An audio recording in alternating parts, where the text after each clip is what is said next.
반갑습니다. 주식으로 세상 이해하기입니다. 지금 시장 정말 한 치 앞을 내다보기 힘든 거친 폭풍우 속이죠. 많은 분들이 방향을 잃고 아마 혼란스러우실 겁니다. 하지만 제 20년 경험으로 볼 때 모든 폭풍에는 눈이 있고 모든 데이터에는 길이 있습니다. 오늘 이 복잡한 시장의 소음 뒤에 숨겨진 명확한 데이터 기반의 항해도를 여러분과 함께 그려보겠습니다. 네, 바로 이겁니다. 시장이 극도의 공포에 휩싸일 때 감정이 아니라 숫자가 가장 정직한 언어가 되거든요. 이 문장은 지금 시장의 핵심을 정확하게 꿰뚫고 있는 거죠. 공포에 같이 휩쓸려가는 게 아니라 한 발짝 떨어져서 냉정하게 현금을 쥐고 다음 수를 생각해야 할 때라는 겁니다. 자, 바로 이 지점이 오늘 우리가 풀어야 할 가장 중요한 퍼즐입니다. 그냥 뉴스 헤드라인만 보고 유가 때문에 시장이 빠지는구나 이렇게 생각해버리면 이 거대한 자금 이동의 본질을 놓치게 됩니다. 진짜 기회는 바로 이 균열 속에서 나타나는 법이거든요. 자, 그럼 첫 번째 섹션부터 한번 깊게 들어가 보죠.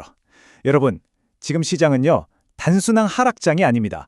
새로운 글로벌 현실에 맞춰서 시장이 위험의 가격을 근본적으로 다시 매기고 있는 재가격화 과정에 들어선 겁니다. 이 개념을 이해하는 게 모든 전략의 출발점이라고 보시면 됩니다. 여기 이 숫자들이 바로 그 증거입니다. S&P 500과 나스닥은 3주째 힘을 못 쓰고 있죠. 근데 그 와중에 유가는 100달러 선을 위협하면서 급증하고 있습니다. 데이터가 아주 명확하게 말해주고 있는 겁니다. 인플레이션이라는 망령이 다시 깨어나면서 시장의 가장 기본적인 가정이 흔들리고 있구나라는 걸요. 이 모든 복잡한 상황의 진원지는 바로 이 한 문장으로 요약됩니다. 중동 호르무즈 해협에서 터진 지정학적 리스크가 잠자던 인플레이션 우려를 깨워버렸고, 이게 결국 연준이 금리를 내려줄 거라는 시장의 가장 큰 믿음, 그 기둥을 지금 무너뜨리기 시작한 겁니다. 시장이 품고 있던 달콤한 꿈이 이 냉혹한 현실과 어떻게 충돌하고 있는지 한번 보세요.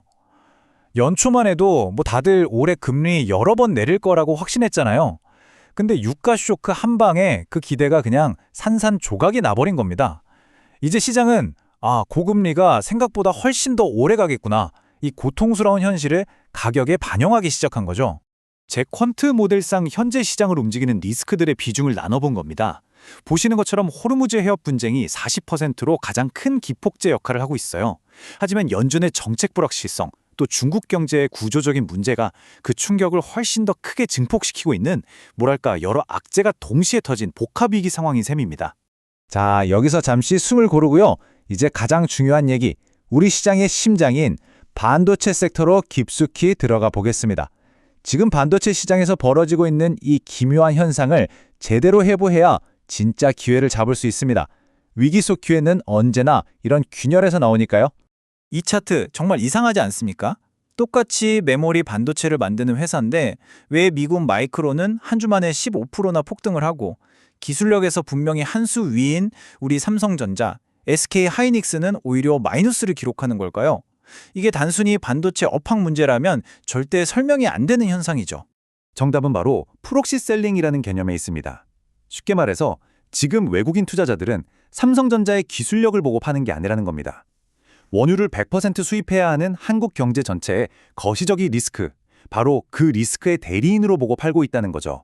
즉, 개별 기업의 펀더멘탈과 코리아 디스카운트가 철저히 분리돼서 평가받고 있는 겁니다.